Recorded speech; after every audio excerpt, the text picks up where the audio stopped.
one of the other big additions to the game, building settlements. That was really, really cool. That was a big surprise to a lot of people. Let's take a little look at settlements in action. So we actually call this the workshop system. So this is building in your original neighborhood. We have a bunch of sites. And so, I think some of these videos, the fans who are in as well need to pause and look what's on the screen, but you rip apart the world and then you can build what you want. The inspirations here I think are pretty clear, things like Minecraft and other things we like, and it's a really great fit for Fallout. We wanted to get in is there a way that, like, within the game we can take this, like, modding idea or, tools we've had in the past and do something in-game that the players can make their own without having to leave the game and do it in the creation kit or things like that? And it does fit into part of the fiction of part of the game. But it is optional. I love this. I got to name drop Ryan Sears. He's one of our artists, built that. It's really great. He showed that to me. I was like, oh, I am putting that in a video. That's awesome. You also announced UGC, user-generated content in the game. Some people might have missed that. Can you talk to us a little bit about what we're doing with UGC and when it's going to be available?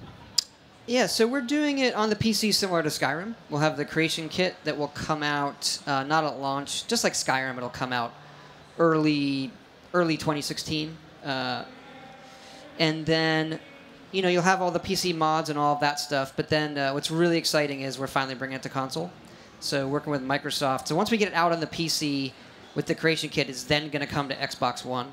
Okay. There's a lot of, like, back-end stuff we need to do and work with them. And then once that's settled, our plan is to do that work with Sony and get them on board and have that follow up. But the timetable's kind of fuzzy right now. Are you excited? On that, so I don't want to promise a date on that part. But what'd you say? Am I excited? Are you excited to? Oh my God, consoles? yes. Yeah. Look, I think the modding part of our games is just, it goes back to, like, making your own adventures with D&D and those kind of things. Sure. And we've always pushed on it really hard. But if at the end of the day, the audience that can do that stuff or is even doing it is not as big as people think, percentage-wise, and it's just been on PC. So the first way to make that, a much larger percentage of the audience is to bring it to console, where a lot of our players are. Another thing you're doing that offers, again, this great player freedom that you guys really love at Bethesda Game Studios, the advanced crafting, or the crafting system, which might be, as you said, the most advanced crafting system yet for a Fallout game, for a Bethesda game. Oh, yeah. Let's take a look at the crafting system in action.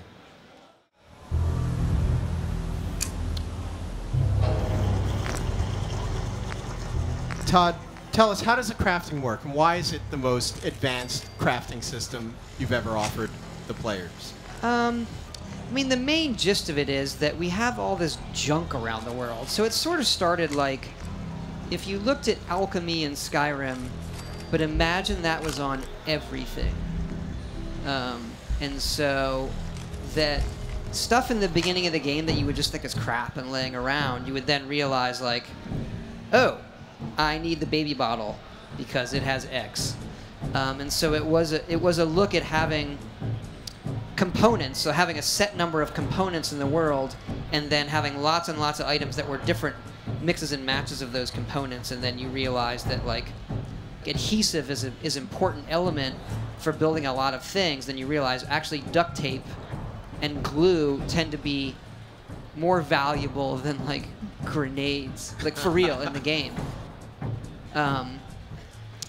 And so just by system, we tend to work and want to systemize things for a big world. Right. And the fact that the stuff breaks down to components, we then have the ability to add, if we put this, like a water bottle and the chairs and this and a television, and then we figure out what components it would have, and we're able to balance that on a massive scale instead of if the crafting system required specific items to craft, if that makes sense. So it does, and in essence, what you've done is ensure that almost every, or at least what I think, ensure that almost everything has a purpose in the game. Yeah, absolutely. Is that correct? Yes, and not everything has components. That's the better way of saying it. Okay. Yeah. But you won't be collecting junk and then it remains junk Right, right. You don't There have will always anything be that some just sort of has like value. my only existence is I am worth 2 caps. Right. We have nothing like that. So it So- also causes this very interesting economy in the game where traditionally you would pick everything up and then just sell it. Mhm. And now you pick it up and you say, well, I can make this out of this, or I can make this out of this, or maybe I do want to sell it. And so we usually, at this point of the project, we're trying to balance the economy and get rid of, all these money exploits. And it's at this point of the project, we actually have very few, because most of the people on the team playing the game are hoarding all the crap to build with instead of selling it.